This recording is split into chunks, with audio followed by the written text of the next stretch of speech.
தன்யனானேன், தன்யனானேன். நான் இந்த கிராம தேவதை. என் எல்லைக்குள் அத்துமீறி நுழைந்த உன்னை நான் தண்டிக்கப் போகிறேன்.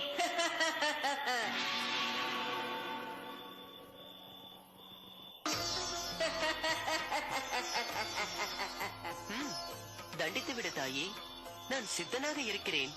என்னடா பாலகனே, என்ன தைரியம் உனக்கு? ஆம் தாயே, நீயே எதிரில் இருக்கும் போது எனக்கேது பயம்? என்னுடைய இந்த கோர ரூபம் மூவுலகுக்கும் பயங்கரமாக இருக்க உனக்கு பயம் இல்லையா? கண்டிப்பாக பயமில்லை. இப்போது நான் உன்னை ஒரே மூச்சில் விழுங்க விடுவேன்.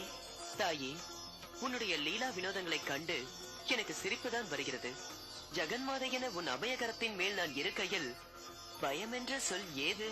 குபுத்ரோ ஜாயேதா, குச்சதபி குமாதா நவபதி.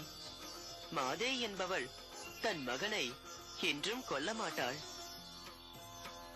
உன் இந்த ரௌத்ர ரூபத்தை தொடர்ந்து ஸ்வாந்த சுரூபியாகி தரிசனம் கொடுத்தாயே.